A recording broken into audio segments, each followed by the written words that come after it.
Mesdames et messieurs, merci pour votre fidélité à Star 21 TV, la télévision du 21e siècle. Bienvenue dans votre émission Star. Comme vous le savez, cette émission vous permet d'analyser, de décrypter l'actualité sociopolitique. Le double scrutin élection législative couplée au référendum a eu lieu ce dimanche 22 mars 2020 en Guinée. Un double scrutin contesté par une partie de l'opposition guinéenne. Des violences ont été enregistrées à Conakry et dans plusieurs villes de l'intérieur du pays. On dénombre plusieurs cas de morts, de blessés et d'importants dégâts matériels. Dans cette émission, vous aurez la réaction des activistes des droits de l'homme, notamment Mamadou Kali Diallo de la structure Barnet Intelligente, le vice-coordinateur du FNDC de Koya Namouri Bangoura et Abdallah Sherif Ba du Goa, le groupe organisé des hommes d'affaires. Une fois encore, bienvenue à toutes et à tous. Chers collègues de service, bonjour. Bonjour Monsieur Kamano, bonjour aux téléspectateurs. Monsieur Sayoun Kamara, bonjour. Bonjour Monsieur Kamano et bonjour à tous. Alors, comme annoncé à l'entame de cette émission, j'espère que vous avez suivi de très près l'évolution de l'actualité socio-politique en République de Guinée. Et je le disais à l'entame de cette émission, le double scrutin a eu lieu le dimanche 22 mars 2020. Un double scrutin qui a été contesté bien sûr par une partie de l'opposition guinéenne. Vous le savez, des scènes de violence ont été enregistrées à Conakry et à l'intérieur du pays. Vous étiez sur le terrain. Quel est votre constat, M. Abdoubadé? Merci Gilbert Saïd Kamano. C'est vrai, c'est l'œil d'un journaliste que nous sommes en train d'apporter dans cette émission. Vous ne restez pas sans savoir, préalablement d'abord, le déroulement du processus électoral.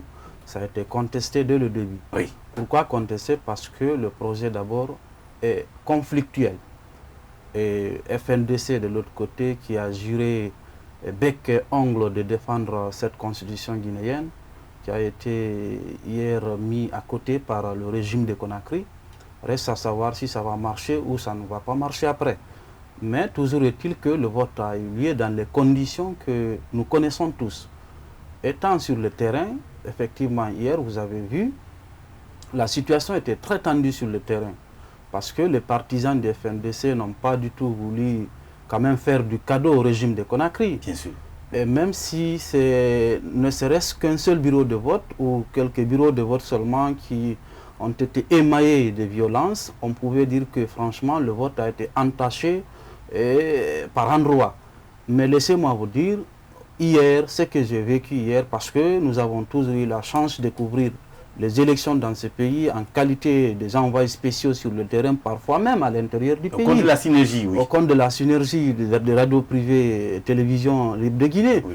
Mais ce que j'ai vécu hier, parce que moi j'étais posté au niveau de la commune, réputée être la commune la plus chaude de la capitale. Vous faites allusion à la commune de Ratoma. De Ratoma. Moi j'étais dans Ratoma. Donc très tôt le matin, les partisans des FNDC ont pris d'assaut quelques artères publiques pour ériger des barricades ça et là, empêcher même les gens qui voulaient se rendre au niveau des différents bureaux de vote pour s'acquitter de leurs devoirs civiques. Mais tel n'a pas été le cas. De l'autre côté, ce qu'il faut dire, c'est vrai, moi je me suis promené, disons, j'ai sillonné une grande partie quand même de la commune de Ratoma pour voir si effectivement j'allais voir là où un bureau de vote était installé. Et j'ai fait un peu le tour au niveau de la commune de, autant pour moi au niveau du quartier Dar es Salaam 1, Dar es Salaam 2, au niveau encore de Koza, ainsi de suite. Mais je n'ai pas vu un seul bureau installé dans ces différents quartiers qui relèvent de la commune de Ratoma. Un peu plus loin, j'ai quitté ces différents quartiers pour me rendre au niveau de Hamdallah Rond-Point. Mais bien avant Hamdallah Rond-Point, ce que j'ai vécu sur le terrain, c'est que les enfants ont érigé, ou bien les partisans des FNDC, pour ne pas les qualifier des enfants, parce que c'est des jeunes parfois qui sont matures et qui jouissent pleinement de leur faculté de réflexion et qui analysent très bien parfois la situation. Et franchement, ils brûlaient des pneus par endroits et ils disaient qu'ils ne voulaient pas du tout de cette nouvelle constitution Et plus loin encore, il disait qu'ils sont contre un troisième mandat pour le président de la République, Alpha Condé. Donc c'est pour vous dire que franchement, c'était très compliqué pour l'ensemble des citoyens de la commune de Ratoma de s'acquitter de leur devoir civique dans la commune de Ratoma. Oui. Alors, Abdou Badé, c'est vrai que c'est l'œil du reporter. Vous avez sillonné plusieurs quartiers de la commune de Ratoma. Nous savons que Ratoma, c'est le bastion de l'opposition. Il y a de ces endroits, il y a de ces quartiers où justement le vote a été empêché par les partisans de FNDC. Est-ce que les quartiers déjà cités, vous avez dénombré des cas de morts et de blessés? Oui, justement, je dois en venir au niveau, par exemple, de cas de mort. Et on m'appelait, j'étais sur le terrain, mais vous savez, il y avait un problème de mobilité qui s'est posé parce que non seulement ils ont intimé à l'ensemble des motards de ne pas circuler le là, jour. c'est resté impraticable. Oui, parce qu'on a eu quand même quelques laissés-passer, mais ils nous ont fait comprendre que les motards n'étaient pas du tout permis dans la circulation le jour du scrutin. C'est ce qui nous a résignés justement de rester par rapport aux moyens de bord, autrement dit par rapport au déplacement. Quand même, la direction a débouché les moyens qu'il fallait pour vraiment nous faciliter un peu la mobilité dans les différentes communes de Conakry. Donc, pour revenir concernant les cas de violence, c'est vrai, vous savez, en Guinée, on a comme pratique, surtout au niveau des services de sécurité, lorsque les manifestants qui sont armés parfois de gourdins ou bien de pierres, ils dégainent à l'aide de pierres, les services de sécurité dégainent à l'aide soit des armes létales, des armes de guerre, non conventionnels, et parfois aussi ils utilisent le gaz lacrymogène. Lorsqu'ils sont débordés, parce que je disais précédemment dans l'une de nos émissions, ici même dans la télévision, et je disais tantôt, la panique provoque souvent ce qu'on appelle la gâchette facile au niveau de ces services de sécurité, parfois qui usent de ces armes de guerre pour essayer de faire une répression violente, et ce qui favorise parfois les cas de mort. C'est quelque chose quand même à déplorer dans ce pays. Il faudrait qu'une fois de plus, que nos services de sécurité apprennent à maintenir l'ordre ou à l'établir l'ordre public en respectant les armes conventionnelles, autrement dit, le gaz lacrymogène, parce qu'ils sont quand même dotés de ce qu'on appelle les robocops pour empêcher un peu que les cailloux arrivent à les atteindre ou parfois même à casser leur tête. Oui. Des robocops qui pèsent parfois 25 kilos, on le sait, parce qu'on connaît un peu le corps. Très important. Mais ils sont en tout cas outillés parfois. Mais par endroit, par manque de matériel ou parfois ils ne sont pas habitués en matière de maintien d'ordre, ils paniquent, ils font du n'importe quoi. Un manque de formation, de qualité de nos services de sécurité. Alors, je vais me tourner vers M. Sayon Kama, reporter justement à la rédaction politique de Star 21 TV. Vous avez sillonné également plusieurs quartiers de Conakry pour justement s'enquérir des réalités concernant le déroulement de ce double scrutin élection législative couplé au référendum. Quel est votre constat sur le terrain, Sayon Kamara? Oui, moi j'ai été déployé dans la commune de Matoto. Comme le disait tout à l'heure Abdul, moi j'ai eu la chance quand même d'avoir, même si le ministère de la Sécurité ou l'UCL avait interdit l'utilisation des motos, je dis bon, je fais l'exception parce que quand on a un laissez-passer, on peut l'utiliser même sur son front. Donc j'ai eu le courage quand même de prendre ma moto pour me permettre en tout cas de faire le tour de plusieurs quartiers, en tout cas de la commune de Matoto. Oui. Parce qu'il faut comprendre que Matoto, à elle seule, a 33 quartiers. Donc c'était un quartier très vaste. Mais en tout cas, j'ai pu, très tôt le matin, à 5 heures, m'a trouvé déjà à la mairie de Matoto pour comprendre réellement est-ce qu'il peut avoir quelques suspicions, quelque chose de douteux, mais j'ai vu que c'était beaucoup plus centralisé dans le quartier que dans les mairies. Donc je me suis aussitôt rendu du côté de Kisoso. D'abord, j'ai fait le tour de certains bureaux de vote qui n'avaient pas, pour l'heure, à 6 heures, ouvert portes et fenêtres. Je me suis rendu au bureau du quartier, c'était déjà à 7 heures. Pendant que les élections devaient démarrer à 7h15 selon mes informations, jusqu'à 8h. Rien n'était en place. Ce n'est pas en place d'abord, la distribution continuait. La distribution de kits, il y avait manque de président de bureau de vote. La clé de répartition. Voilà, les bureaux, c'est-à-dire les responsables de bureau de vote n'étaient pas complètement rentrés en possession de matériel. Dommage. Voilà, ils étaient là en train de distribuer, il y avait manque de personnel parce que chacun doutait. Donc, il y avait assez de décisions qui étaient prises de façon drastique parce que là, il y avait un impératif, il y avait un bureau de vote qui était proche de Wanindara. On a décidé de déplacer ce centre pour envoyer, pour distribuer déployer ces bureaux de vote sur d'autres bureaux de vote d'où ils se sentaient en sécurité. Donc c'est vers 8 heures que les activités, que le vote a commencé. Moi, je les ai laissés sur le départ pour aller vers les centres de vote. Je me suis rendu au centre Aïchaba, c'est du côté de Yimbaya. Oui. De Yimbaya. De là, il y avait non seulement un dispositif que j'avais sanitaire, le kit sanitaire était là, mais malheureusement, ce n'est pas tous les citoyens qui observaient, tous les électeurs qui observaient Ils respectaient les mesures hygiéniques. Voilà. Et ce que j'ai déploré, nous sommes dans une phase où la crise sanitaire, elle est à l'exponentielle. Donc, en tout cas, l'État devrait prendre toutes les mesures pour que les 1 mètre soient respectés. Non, mais est-ce que vous le savez pertinemment, nous savons que le coronavirus est à la une. La plupart aujourd'hui des activités tournent au ralenti, notamment du côté de l'Europe, les activités ont été reportées, plusieurs cérémonies. Vous ne pensez pas qu'est-ce que c'était une nécessité justement d'aller aux élections? Est-ce que le moment était opportun pour le peuple? Tout le monde savait que le moment n'était pas opportun, mais si Alpha Condé et c'est en tout cas ces acolytes décident d'aller aux élections, la meilleure façon c'était de prendre des mesures d'urgence, idoines pour en tout cas pour empêcher la propagation de la maladie. Parce que même dans les rangs, on pouvait permettre aux gens de s'arrêter à 1 mètre de distance de sécurité. Parce que tout le monde ne vote pas à la fois. Il n'y avait pas d'affluence. Donc s'il n'y a pas d'affluence, je crois il suffisait juste d'avoir de bonne foi, de mesurer, de tracer les lignes d'1 mètre par distance pour une mesure de sécurité sanitaire. Quand l'un sort, l'autre rentre, et puis on pouvait. Et de l'autre côté, ce qu'il faut regretter, c'est par rapport au déploiement massif des agents de force de l'ordre. Ça traumatise les familles. Notamment les électeurs. Non, les agents de force de l'ordre, partout. Il faut voir, nous qui sommes quartier voisin à Wanidara, je vous dis qu'à la veille, à 16 h, il y a des contingents qui descendaient, qui venaient, chaque fois, ils tiraient à l'air, à la veille.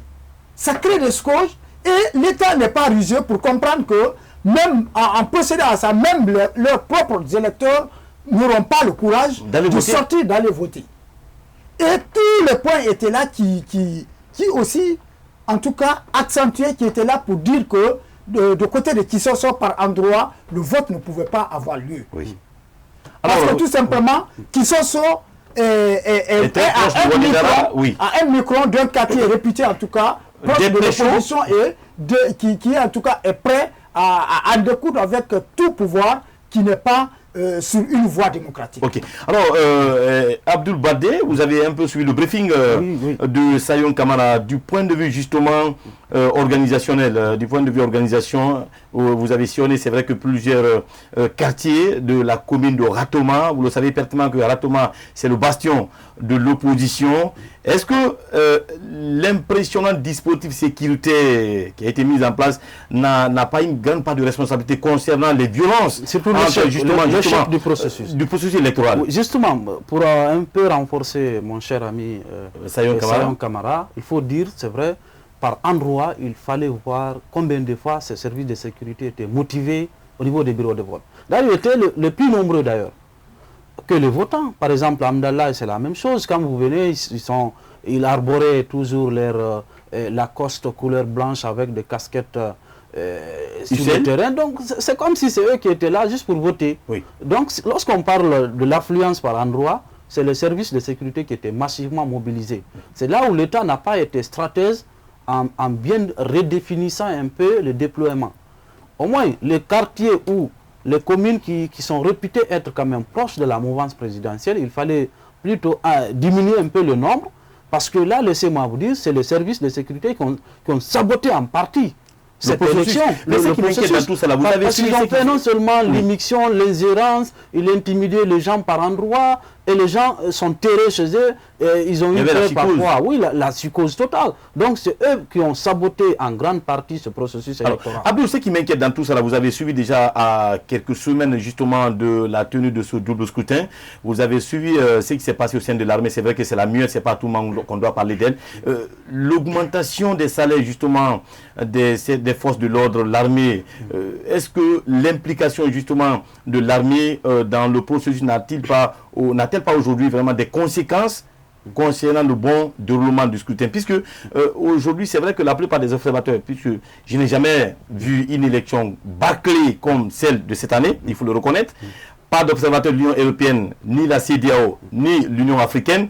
Est-ce qu'aujourd'hui l'implication de l'armée dans le processus électoral n'a pas eu un impact négatif dans le processus? Justement, Kamano, vous savez, la politique du président Alpha Condé, il a attendu à la veille de ce scrutin, ce double scrutin, pour augmenter un peu les différents salaires de ces soldats, les hommes de rang. Pas que la police ou bien la gendarmerie, il faut dire que c'est l'armée guinéenne. Maintenant, c'est quoi la politique? Peut-être comme précédemment nous avons appris qu'il y avait quelques revendications dans les rangs, dans les garnisons militaires, il a jugé nécessaire d'améliorer un peu les conditions en augmentant 20% au niveau par exemple des forces armées. Ce n'est pas la police ni la gendarmerie parce que la précision elle est importante. Très important. Maintenant, peut-être très motivé parce que, laissez-moi vous dire, nos militaires, parfois on les qualifie des militaires de la rue. D'où la nécessité de créer de grands champs à l'intérieur du pays pour les déployer, pour qu'ils cultivent pour au moins les citoyens et eux-mêmes. Parce que le système sécurité continue, c'est avec l'armée guinéenne. Jusqu'à présent, on parle de dotation, c'est au niveau de l'armée. Donc, comme ils sont champions en matière de riz, je crois qu'il faut créer de grands champs à l'intérieur du pays avec l'exportation ou l'importation de l'engrais dont le gouvernement nous miroitait dans ces pays. Oui. On met ça à la disposition de l'armée guinéenne. Elle va aller cultiver les grands champs à l'intérieur du pays pour alimenter la population guinéenne. Nous allons devoir nous rendre du côté de la commune de Kaloum, aimables téléspectateurs, pour justement s'enquêter les réalités concernant le déroulement de ce double scrutin. On revient sur ce plateau dans un instant.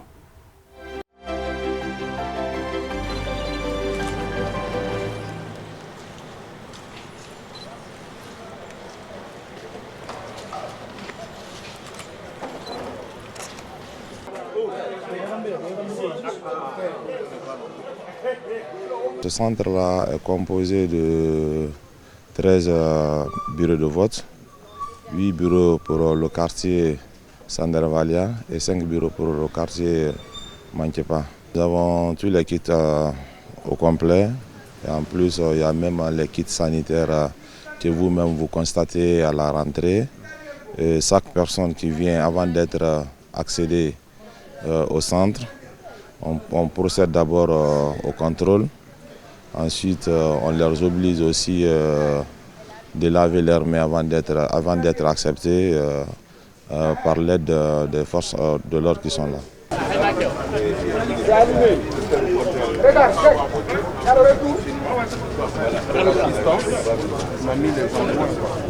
Bonjour, Monsieur le Président. Oui.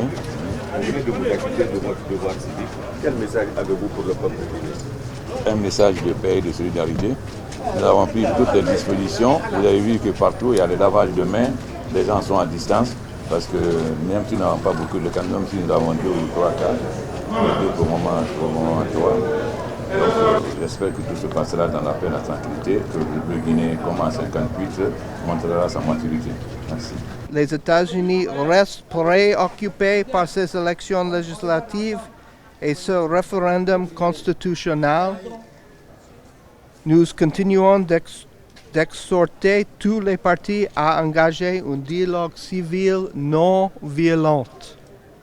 Nous condamnons tout usage ou menace de violence. Ceux qui souhaitent voter devraient être libres de voter. Ceux qui souhaitent boycotter devraient être libres de boycotter. La violence de quelque côté que n'est pas acceptable dans une démocratie. Je ne suis pas ici pour valider ou non valider l'élection. Je suis ici pour observer la situation, pour faire un rapport à mon gouvernement. Je suis à la tête de consortium africain et pour les observateurs internationaux et de la diaspora, oui, bien sûr. Notre constat est satisfaisant. Et ce que moi je voulais dire déjà, lancer ce petit appel au peuple guinéen que la vraie démocratie se trouve dans les urnes. Je suis Jean-Marie Ngonji Bangante, chef de mission de PIDPA, et nous avons travaillé en coordination des experts électoraux africains.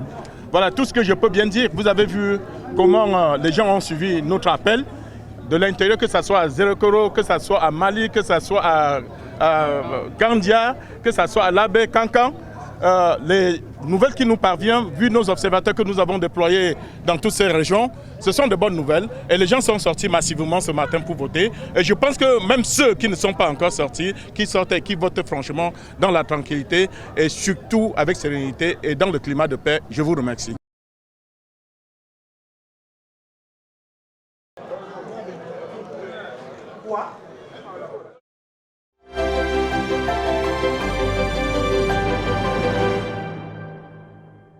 On se poursuit sur ce plateau de Star 21 TV, la télévision du 21e siècle, avec bien sûr mes collègues de service. Il s'agit de M. Sayoun Kamara, reporter à Star 21 TV, et Abdul Matlabi Badé, reporter également à la rédaction politique de Star 21 TV. Alors, Sayoun, Abdul, nous venons de suivre justement la réaction du président de la République suivie de celle de l'ambassadeur des États-Unis.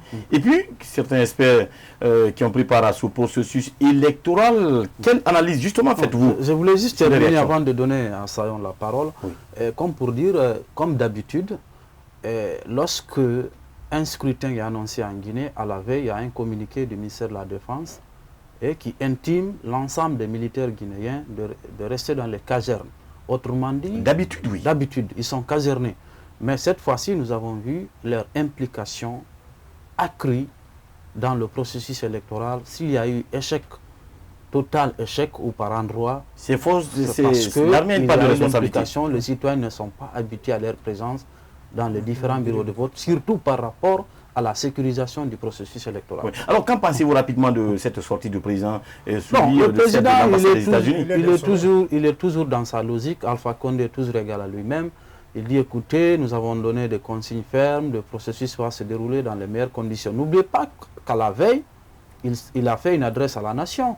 Là, il demande à tous les Guinéens de sortir le 22 mars, voter sans aucun problème.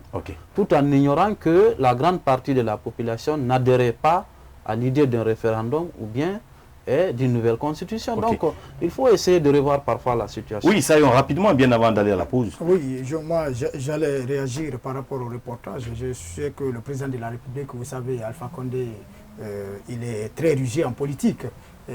À la veille, il savait que la tension était très... vive dans la cité. Voilà, était montée à plusieurs crans, pour ne pas dire d'un cran. Donc il fallait communiquer, il fallait rassurer l'opinion internationale que voilà, il est dans l'esprit d'apaiser la tension. Alors que les dispositions, les conditions n'étaient pas là qui pouvaient permettre aux Guinéens de voter de façon transparente et de façon paisible. Donc il ne faut pas, ne provoque pas voilà, un animal féroce. Et puis tu t'arrêtes et dire que voilà, tu vas appeler le secours. Tout était là, tout était planifié pour que ces élections, en tout cas, soient ce que le pouvoir voudrait. Donc, et ça, c'est très regrettable après plus de combien de morts depuis le départ, depuis le décès du président. Non, depuis le début des manifestations, justement, en 2011. Moi, je veux parler depuis sous Conté, la fin du régime de Conté, jusqu'à date, tous les Guinéens se battaient pour avoir en tout cas un État, un pays démocratique. Si aujourd'hui nous continuons à revenir vers les pratiques anciennes, je crois que la Guinée, surtout nous qui sommes hommes de médias, il sera difficile pour nous de parler face à nos confrères. Alors, nous allons essayer de marquer un coup de pause. On revient sur ce plateau dans un instant pour continuer les débats avec vous, aimables téléspectateurs.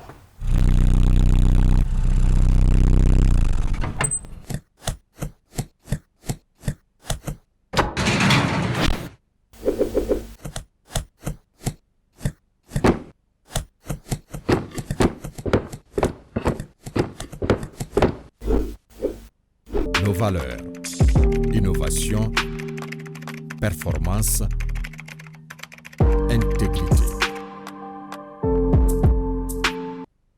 L'émission Starcom se poursuit sur ce plateau de Star 21 TV, la télévision du 21e siècle, avec bien sûr mes collègues de service. Il s'agit de M. Abdul Matlabi Bade, reporter à Star 21 TV, et M. Sayoun Kamara, reporter également à Star 21 TV. Le sujet, c'est quoi? C'est le double scrutin des élections législatives couplées au référendum. Vous le savez pertinemment, une élection vraiment historique en Guinée qui a eu lieu le dimanche 22 mars 2020, une élection, il faut le rappeler, émaillée d'incidents, plusieurs cas de mort, de blessés et d'importants dégâts matériels. Alors, Abdul, revenons sur des cas de mort. Vous avez suivi la communication du ministère de la Sécurité, le gouvernement d'ailleurs de façon générale, qui dénombre 4 cas de mort, dont 2 cas de décès par balle et 2 autres cas par accident. Mais vous avez suivi la sortie justement du Front National pour la défense de la Constitution, notamment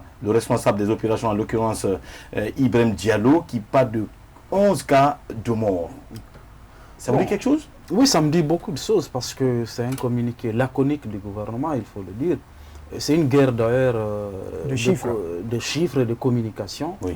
Nous avons vu quand même le gouvernement tente de minimiser ou de sous-estimer un peu les dégâts. Les dégâts, très important. Pour miroiter à la face du monde que le scrutin s'est déroulé dans les meilleures conditions. Et tel n'est pas le cas. Alors, Abdou, nous allons accorder la priorité au direct. On a déjà M. Kali au bout de fil. Il est bien sûr activiste des droits de l'homme, responsable de la structure Bayonnette Intelligente. M. Diallo, bonjour. Bonjour. Monsieur le journaliste, et bonjour à vos millions d'auditeurs et téléspectateurs. Merci d'avoir répondu à notre invitation. Vous êtes responsable de la structure Bayonnette Intelligente, en même temps activiste des droits de l'homme. Vous avez suivi des scènes de violence enregistrées à l'occasion du double scrutin des élections législatives couplées au référendum. Aujourd'hui, en tant qu'activiste des droits de l'homme, qu'en pensez-vous justement du déroulement de ce double scrutin? Merci de l'opportunité que vous m'offrez, M. Kamano. Tout d'abord, permettez-moi de présenter mes condoléances les plus attristées aux citoyens qui ont été assassinés hier, compatir auprès de tous ceux qui sont blessés et tous ceux qui sont injustement arrêtés. Mon analyse est que le scrutin a été vraiment sanglant. Il est entaché vraiment de sang et il a été vraiment émaillé de violence. Ce n'est du jamais vu lors d'un scrutin en République de Guinée. On avait l'habitude de documenter les violations des droits de l'homme avant, pendant et après ce processus. Mais le jour d'un scrutin, qu'on arrive à décompter, malheureusement, un décompte macabre de 10 morts, c'est du jamais vu. Malheureusement, vous avez vu comment ça s'est passé. Il y a d'abord, il faut noter qu'il y a eu la violation du code électoral qui stipule en son article 80 que le dépouillement doit se faire dans les lieux de bureaux de vote. Vous avez vu à un moment donné, selon la synergie même, selon vos propres envoyés spéciaux, et qu'ils vous ont relaté parfois des dépouillements qui ont été faits à 14 h, à 15 h, à 16 h. Puis, l'article qui dit qu'il faut afficher les procès verbaux devant les bureaux de vote. Vous avez vu à un moment donné, on vous dit souvent, des ordres sont venus d'en haut d'envoyer tout au niveau des mairies. Ça, c'est un premier élément. Le deuxième élément, il faut, en plus de cette violation de la dignité humaine, de l'atteinte à l'intégrité physique et morale, et même mentale des citoyens guinéens, à travers la psychose, parce qu'il y a eu l'émission de l'armée, ce qui n'est pas normal dans ce processus. Vous avez vu la garde présidentielle un peu partout, et vous avez vu la BSP un peu partout, et vous avez vu la psychose que cela a provoqué, beaucoup de blessés, et tant d'autres. Maintenant, un autre caractère qu'il faille relever qui est très grave, c'est que même les lieux de culte, qui sont aussi sacrés, de la même manière que la personne humaine est sacrée, et d'ailleurs, c'est le fondement même de la Déclaration universelle des droits de l'homme et du citoyen qui reste l'idéal à atteindre par tous les peuples et par toutes les nations. Le fondement, le respect de la dignité humaine, c'est le respect de la personne humaine. Oui. Donc, je viens de dénoncer 10 morts, mais un autre caractère aussi sacré qui a été violé, c'est les lieux de culte. Vous avez vu l'incendie de l'église protestante de Zérékoré. Vous avez vu l'attaque de la mosquée de Tata à l'Abbé. Oui. À cela viennent s'ajouter des incendies des écoles privées à Mamou, par exemple, Lopé, viennent s'ajouter des incendies de lieux de lieux qui devaient abriter le bureau de vote. Bref, à mon avis, c'est, comme je disais à l'entame, c'est un scrutin du jamais vu, entaché de sang, et qui aura du mal à avoir une crédibilité devant l'opinion nationale et internationale. Alors, Monsieur Diallo, vous avez suivi justement la réaction de la communauté internationale, surtout qui n'a pas du tout apprécié le déroulement du double scrutin. À votre avis aujourd'hui, en tant qu'activiste des droits de l'homme, à qui justement la responsabilité de ces scènes de violence en Guinée? C'est la responsabilité du gouvernement. N'oublions pas cela, il faut dire les choses telles qu'elles sont. D'abord, le gouvernement a pris sur lui la responsabilité anticonstitutionnelle de soumettre au peuple de Guinée une nouvelle constitution, malgré les appels. Je rappelle qu'à la veille du double scrutin, d'abord, vous avez tous suivi la résolution du Parlement européen, vous avez vu la réaction de la CEDEAO, de l'Union africaine, de l'OIF et tant d'autres. Malgré tout cela, le gouvernement s'est entêté.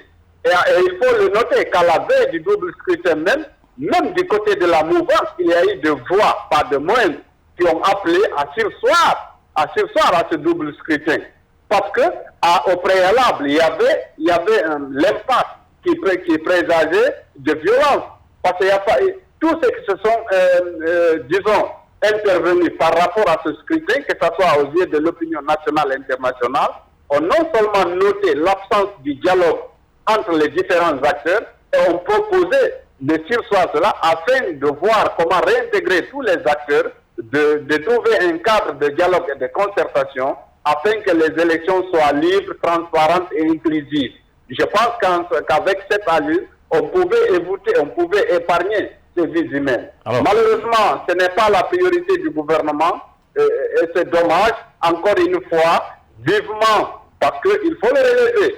Toute violence électorale relève aussi de la compétence de la Cour pénale internationale. Donc, vivement la mise en place d'une commission d'enquête indépendante qui saura identifier tous ceux qui sont mêlés, les auteurs et les commanditaires de ces violences, de ces assassinats, afin de les traduire devant les tribunaux. Alors, les victimes soient rétablies dans leurs droits. Ok. En définitive, Monsieur Diallo, la dernière question. À votre avis aujourd'hui, que comptez-vous faire compte tenu justement de la situation sociopolitique que traverse notre pays pour le respect strict des droits de l'homme en République de Guinée? Écoutez, c'est un travail très délicat. Nous continuons à œuvrer dans le cadre de la promotion et la protection. Mais je rappelle que parmi les obligations fondamentales de l'État, il y a l'obligation de l'État de promouvoir et de protéger les droits de l'homme. Oui. Il y a l'obligation de l'État de la mise en œuvre de ces droits de l'homme. Cela veut dire que même au niveau législatif, au niveau judiciaire, au niveau exécutif, l'État a la responsabilité d'œuvrer pour la promotion et la protection des droits de l'homme. Maintenant, on avait une constitution qui va jusqu'à sacraliser la vie humaine. Je pense encore une fois, ce n'est pas mon souhait, mais les droits de l'homme, les libertés publiques vont continuer à payer les frais. Parce que la situation post-électorale aujourd'hui va se présenter comme quelle est la constitution qui sera. Parce qu'on nous a miroité disons un référendum. Oui. Le contenu de la constitution n'a même pas été connu par les citoyens guinéens. Okay. Donc aujourd'hui, à mon avis, nous partons vers une crise post-électorale. C'est dommage que les droits de l'homme continueront à prendre un sérieux coup. Ce n'est pas, disons, un prophète de malheur, mais c'est ça la réalité. Ok. Monsieur Diallo, merci d'avoir répondu à notre invitation. À moi de vous remercier pour tout ce que vous êtes en train de faire pour l'instauration d'un véritable état de droit où chaque citoyen sera protégé tant qu'il ne faillira pas à la loi. Et au cas contraire, les règles et les procédures seront suivies et respectées. Je vous remercie. Merci à vous, M. Diallo, activiste justement des droits de l'homme, M. Kali Diallo. On revient sur ce plateau avec justement mes deux collègues de service, Sayoun Kamara, Abdoul Badi. Vous avez suivi justement cette déclaration, cette sortie de M. Kali Diallo, activiste des droits de l'homme, par rapport justement au déroulement de ce double scrutin, des inquiétudes. Est-ce que vous avez un point de vue avancé rapidement par rapport à cette sortie? Quelle est votre réaction là-dessus? Bon, moi, ma réaction est celle de dire que, franchement, les droits de l'homme sont négligés dans ces pays. Car quotidiennement violés? Oui, parce que tous les jours, ça, c'est devenu maintenant le quotidien des Guinéens. Oui. Les services de sécurité qui sont en première ligne, d'ailleurs, qui continuent quotidiennement à violer ces droits de l'homme, même si on dit quand même l'État est le détenteur du monopole légitime de la violence. Donc c'est assez compliqué, mais à mon avis, il faut que l'impunité cesse dans ce pays. Très important, oui. Rapidement, ça. Oui, ce que je dis, même les acteurs des droits de l'homme sont inquiets plus que nous. Parce que pas plus tard que les dernières manifestations, même lui, Kali, n'a pas été épargné d'intimidation. Ça devient très compliqué pour les citoyens aujourd'hui. Nous, citoyens, nous comptons sur ces acteurs de droits de l'homme pour nous défendre. Et si aujourd'hui, eux-mêmes ne savent pas où mettre la tête, ça devient très compliqué dans ce pays. Alors, nous allons essayer de marquer une autre coup de pause. Nous allons revenir dans un instant sur ce plateau de Star 21 TV pour justement continuer les débats avec vous, aimables téléspectateurs.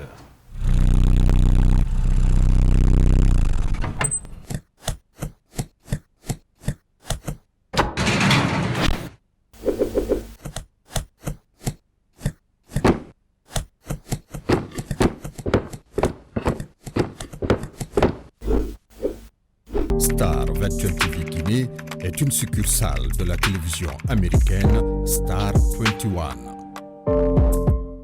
L'émission Starcom se poursuit sur ce plateau de Star 21 TV, la télévision du 21e siècle, la télé bien sûr qui vous rassemble. Vous le savez, l'actualité en Guinée reste dominée par le double scrutin des élections législatives couplé au référendum des élections, justement émaillé d'incidents, plusieurs cas de mort, des blessés et d'importants dégâts matériels. Alors, revenons, Abdou Badé, sur le plan organisationnel. On a l'impression qu'aucune disposition nécessaire n'a été prise. Oui, justement, Kamano, parce que nous, quand même, en tout cas moi, dans la commune où j'étais, c'était vraiment compliqué. C'est une première dans l'histoire de voir même parfois certains membres du bureau de vote assis, parfois même à sol. C'est très compliqué pour la simple raison que tous les bureaux qui devraient se retrouver sur l'axe, ils les ont délocalisés pour les acheminer vers la maison des jeunes, par exemple, de Hamdallah. Et la plupart de ces bureaux des urnes ont été ramassés par des forces Avant d'abord le ramassage de ces urnes, parlons un peu de ces conditions d'organisation de cette élection. Je vous disais tantôt que... Nous allons accorder, Abdoul, la priorité au direct. Je crois qu'on a déjà au bout de fil M. Mfafoussori Bangoura du Front National pour la Défense de la Constitution du côté de Koya. M. Bangoura, bonjour. M. Bangoura, bonjour. Bonjour. Voilà, merci d'avoir répondu à notre invitation. Vous êtes l'un des responsables du Front National pour la Défense de la Constitution du côté de Koya. Alors, le double scrutin, les élections législatives couplées au référendum a eu lieu hier en Guinée. Du côté de Koya, concrètement, que peut-on retenir? Au fait, à Koya, c'est totalement désastreux ce qui s'est passé à Koya. Le matin, nous avons essayé de poursuivre avant les élections, c'est-à-dire avant-hier et hier. Partout au centre urbain de Koya, où il devait y avoir des centaines de bureaux de vote, nous avons constaté seulement aux côtés de Doumbouya, 54 et Karba et autres là, ils sont tous regroupés en deux lieux. Et ces deux lieux, il fallait voir, l'engouement n'était pas là, les gens n'étaient pas là. Alors, on a parcouru partout, dans Koya, centre urbain de Koya. Il y avait quelque chose de 3-4 bureaux, lieux de rencontre. Alors, parlant du résultat ou le déroulement de ce scrutin, est-ce que du côté de Koya, des violences ont été enregistrées? Mais, si vous prenez les populations à 100% de Koya, je ne pense pas qu'il y ait quelque chose de 3% ou 5%. Hein. Donc, qu'est-ce qu'on peut dire de ce vote-là? C'est un vote où il n'y avait même pas d'observateurs, où il n'y avait rien. Alors, tout est passé à eux. Ceux qui étaient là, c'est ceux-là qui sont les observateurs, les organisateurs. C'est à partir de 15 heures, ce qu'on a encore constaté, à partir de 15 heures, les bureaux, les caisses ont été embarqués dans un véhicule ramené directement, on ne sait pas où ils partaient. Alors, on a essayé de comprendre même où ils doivent déposer même ces caisses-là, parce que le dépouillage n'était même pas fait au lieu de vote. Alors, en termes de bilan, M. Bangoura, que peut-on retenir? Est-ce qu'il y a eu des cas de blessés, des cas de morts sur les lieux? Bon. En fait, à Koya, on a passé de sensibilisation durant de tout ce qui s'est passé, avec toutes les forces, les énergies qu'on avait fournies sur le terrain. Nous voyons toujours des exigences, et on cherchait par-ci, par-là. On était même recherché des fois. Alors, mais on a vu maintenant qu'il fallait passer vers la population, leur donner la sensibilisation que chacun reste chez eux. Et c'est ce qui fut fait. Nous avons demandé à l'ensemble des populations, parce que nous travaillons pour eux, pour la population, pas pour quelqu'un. Alors, pour essayer de sauver leur vie aussi, on les a dit, restez et calme. Et personne ne doit aller au vote. Alors, Monsieur Bangoura, vous êtes l'un des responsables du Front National pour la défense de la Constitution du côté de Koya. Merci d'avoir répondu à nos questions. Merci, messieurs. Nous vous souhaitons une excellente journée en compagnie, bien sûr, des programmes de Star 21 TV. Revenons sur ce plateau Abdou Badé. Avant de revenir sur le plan organisationnel, nous avons suivi ce qui s'est passé du côté de Koya, où des scènes de violence ont été également enregistrées pour empêcher la tenue de ce double scrutin. Bon, vous savez, à Koya, le FNDC est très dynamique dans cette préfecture, c'est ce qu'on a compris. Toujours est-il que ses membres se sont fortement mobilisés pour faire le porte-à-porte, comme il a notifié dans son intervention. Et je crois que dans cette préfecture, on n'a pas enregistré assez de cas de mort ou de violences par-ci, par-là. Mais ce qui reste clair, en bref, en résumé, ce qui nous a fait comprendre que la population de Koya était vraiment tranquille et personne n'a voulu se rendre dans les urnes pour essayer de voter pour Paul ou pour Pierre. Oui, Sayon Kamara. Oui, je crois que c'est une décision responsable que le FNDC de Koya a finalement prise. Ça devrait être la méthode, la dernière méthode utilisée par le FNDC. Si aujourd'hui il y a une préfecture qui se démasque, qui dit voilà, la stratégie maintenant, comme le pouvoir est en train toujours est droit au but dans ses bottes, pour en tout cas réaliser ce double scrutin, nous aussi nous allons passer par la sensibilisation pour empêcher d'autres personnes à se rendre dans les urnes. C'était aussi, ça pouvait être aussi l'une des méthodes les plus efficaces. Je sais que ce n'est pas Koya seulement qui en tout cas l'a fait, mais ce qu'il faut comprendre, les gens prennent toujours certaines préfectures ou certaines localités, disent voilà, ce sont des localités proches de tel. Mais hier, en tout cas, c'était un cas exceptionnel. Oui. Parce que même dans la commune de Matoto, il y a eu des violences. À 3 h du matin, le siège du conseil de quartier de Dapompa a été brûlé. J'ai pris le domicile. Non, le siège du quartier. Même du quartier de la Bomba. Oui. Alors nous allons accorder la priorité au directement. Fait signe qu'on a déjà au bout de fil Chérif Abdallah, il est le premier responsable du groupe organisé des hommes d'affaires de Guinée. Il s'agit de Goa. Monsieur Abdallah, bonjour. Bonjour, vous allez rectifier. Moi je m'appelle Chérif Mohamed Abdallah Haïdara. C'est Haïdara, c'est pas Ba. Merci pour cette précision. Alors, Monsieur Haïdara, vous avez suivi de très près l'évolution, justement, concernant l'évolution de l'actualité, notamment le double scrutin. Aujourd'hui, quel constat faites-vous en tant que premier responsable du Goa? Tout ce que je peux dire, ce qui s'est passé hier, c'est tout sauf élection. Parce qu'on ne peut pas parler d'élection entre RPG et RPG Arc-en-Ciel.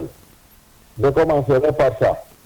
On ne peut pas parler de match sans qu'il y ait des concurrents. On ne peut pas parler aussi d'élection sans témoin. Donc ça, nous ne considérons pas ça comme élection.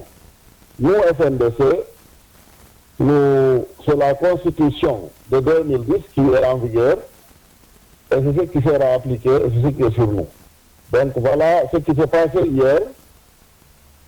C'est quelque chose de très décevant. Oui. Monsieur Alpha Condé devrait simplement nous épargner de cette situation. Parce qu'il devait nous économiser toutes ces violences, oui, tous ces cas de mort, toutes ces destructions de biens, des incendies de marché. Avec son âge, il devait plutôt donner des conseils aux Guinéens, oui, pour orienter les Guinéens dans certaines activités. Oui. Mais on a compris que ce n'est pas son intention, il n'est pas dans ça. Alors, c'est vraiment décevant. Oui. C'est vraiment décevant. Monsieur, voilà. Monsieur Abdallah, est-ce qu'aujourd'hui vous avez, on peut avoir une idée sur la situation des commerçants concernant justement les cas, concernant ces violences? Nous savons que beaucoup de boutiques ont été pillées. Est-ce qu'on peut avoir une idée sur le bilan concernant côté commerce? Bon, vous savez, ce n'est pas tout à fait calme. Quand ce n'est pas calme, on ne peut pas donner un bilan, mais tout ce que je peux vous dire, c'est qu'il y a eu beaucoup de destruction de biens. Il y a eu des incendies de marché à Conakry, dans le quartier de Conakry, et certaines villes de l'intérieur du pays. Il y a eu beaucoup de destruction. Oui. Alors, que comptez-vous faire dans les prochains jours? Vous nous recevez? Oh là là, je crois qu'il est déjà à partir. Nous allons revenir sur ce plateau. Sayoun Kamara, Abdou Badé. Nous avons suivi cette sortie de Aïdara, qui est le premier responsable du GOA, le groupe organisé des hommes d'affaires, par rapport à ces violences enregistrées dans ce double scrutin.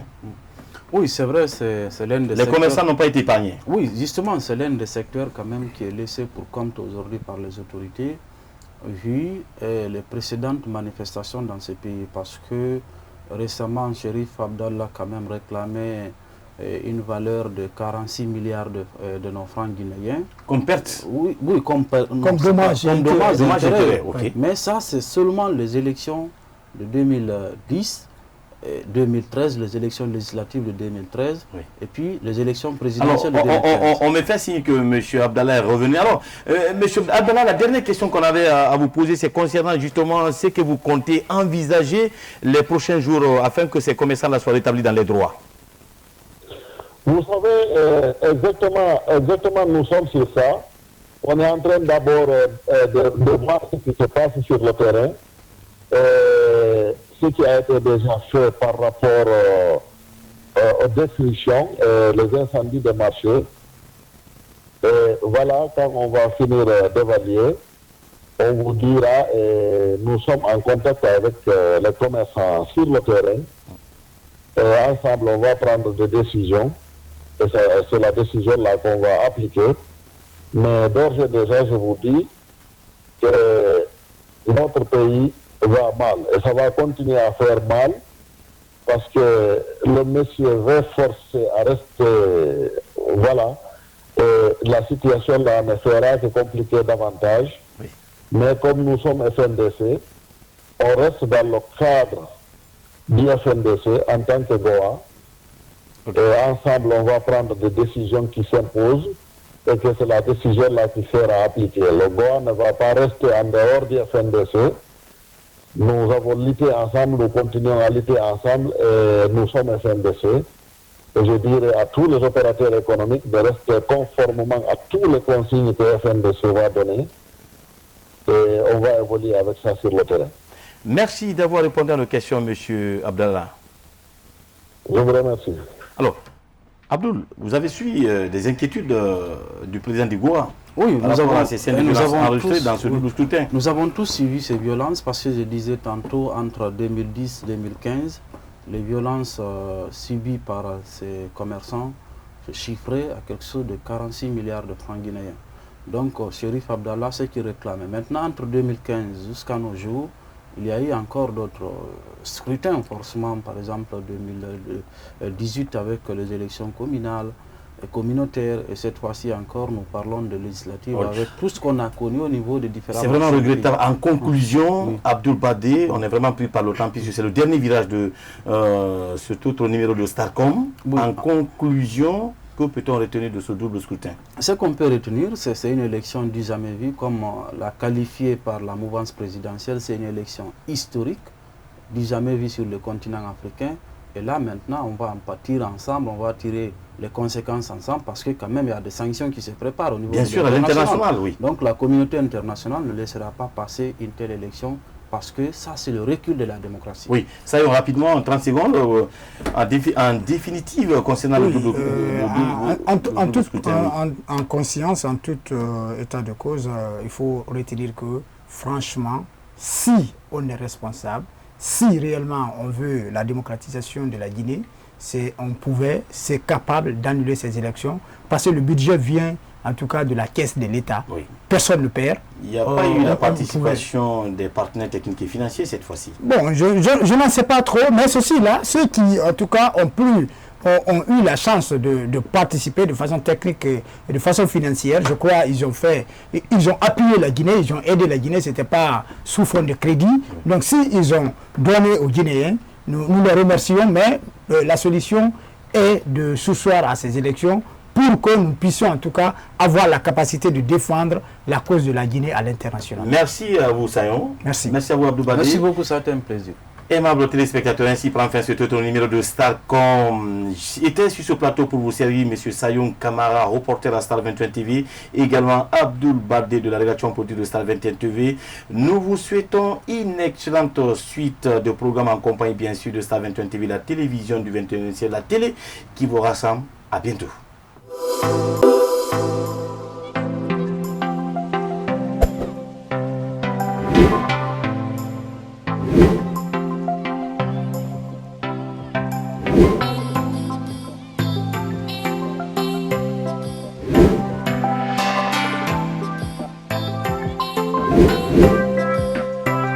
We'll be right back.